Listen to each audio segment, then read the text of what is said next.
Hello everyone, welcome to today's video on understanding propane refrigeration loop.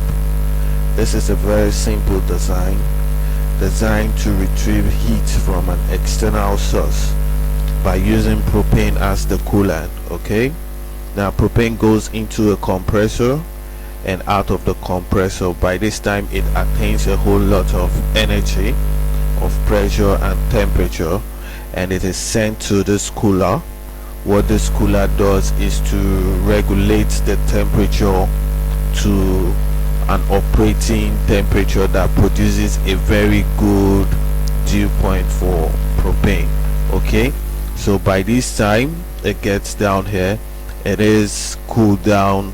It is cooler than what it used to be at stream 4, and it goes into the valve, and the valve makes it more cool. Okay, it loses a whole lot of heat from this extent.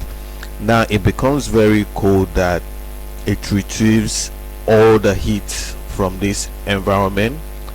It absorbs them into the system and goes into a heater. The heater heats it up once again and sends it back to the compressor. This is just the basic idea and the basic principles behind the propane refrigeration loop. So I'll make it a little bit easier for you to understand. Okay, propane goes into the system through a compressor. The compressor sends it at, okay, let's say it goes in at a temperature of 25 degrees centigrade. It goes into the compressor and it comes out of the compressor at 124 degrees centigrade, and from this point it's sent into a cooler. And when it goes into a cooler, the temperature reduces.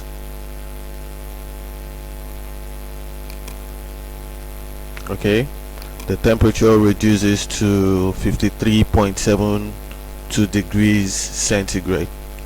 At this point is where cooling starts, because the temperature has been reduced from 124 degrees centigrade to 537 degrees centigrade, and now it is sent into an expansion valve.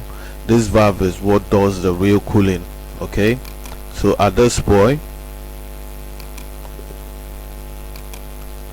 it goes into the valve and comes out of the valve at minus 19 degrees centigrade. Okay, at minus 19 degrees centigrade it is very cool, very cool. So whatever that is in this environment is being cooled off. It retrieves the heat from this environment, especially if the heat ranges from above minus 20.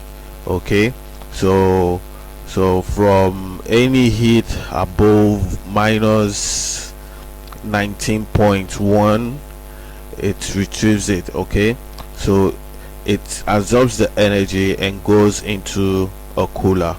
Okay, now if the company does not send it into a heat exchanger to retrieve heat, it can be sent to a storage tank or a different production plant, and at this point you make use of the propane without recycling the same amount of propane. Okay, the idea of the propane loop is to be able to use the same amount of propane to retrieve heat over and over again. But at this point, if it ends at this point, it is either going to other process plant or it is going to a storage tank. The idea for the propane loop is to reduce reduce the time lag and also increase the dew point of most product for market value. Okay, time and cost, and this matters most in most oil industries. Okay, so right now we send this product back to the heater. Okay, the heater heats the process back to the temperature at which it started. Okay, this is just the basic idea of what the propane loop is all about. This is it. So the propane goes into the compressor, out of the compressor, then into the cooler, where it is cooled to a very good productive temperature. At this temperature the valve works very well. to make sure that propane exists at minus 19 degrees centigrade. So when it comes out of the valve, it comes out at minus 19 degrees centigrade, and then to the heater, which heats it up to the startup temperature at which propane started. So at this line you still have your product at 25 degrees centigrade. Okay, to make you understand this project a little bit more, I would like to add a heat exchanger to the process so you understand why this loop is very important. Okay, it retrieves heat from this region, okay, retrieve this heat from the environment that it passes through. Okay, I'll add a heat exchanger to this process, and let's see how it goes. Okay,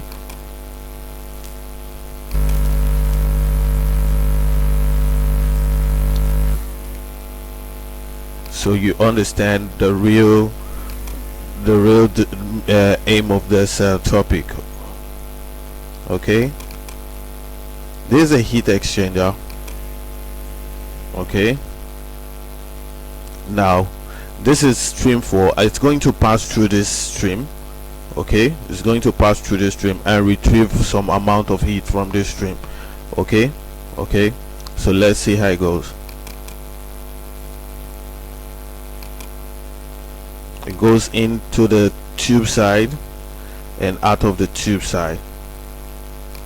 Okay, it goes in here and comes out of the tube side, and then back to the heat exchange, to the heater. Okay, so let me get it back to the heater. Okay, this is just what it does in the plant. Okay, where you have a propane loop, this is what happens. Okay, propane goes into the compressor, out of the compressor to a cooler where it's being cooled to a lower temperature, and to an expansion valve where the temperature is being reduced. At this point it exists as a mixture of both gases and liquid, and it's very cold. By the time it goes through a heat exchanger, heat is being retrieved. Okay, it was minus 19 when it went into the system, and it came out at minus 20 after going through the heat exchanger. That means it lost some amount of it has retrieved some amount of heat from this system and back to a heater. Then the heater heats the process back to the temperature at which propane started the process. Okay, so this is the basic principle of how the propane refrigeration loop operates. Okay, so I gave you an example of a heat exchanger. Sometimes it may not just be a heat exchanger, it might just be that propane is being exposed. Okay, this stream 4 is being exposed to an environment that it's a little bit high in temperature, higher than minus 19 degrees centigrade, and it retrieves the heat from it. That's just the basic idea, to save cost and save time lag. Okay, because by the time you recycle the same amount of propane over, you don't spend money, and the time you require to feed in more propane into the system is reduced. So thanks for watching. I'm going to teach you how to make the refrigeration loop at the next video. All right.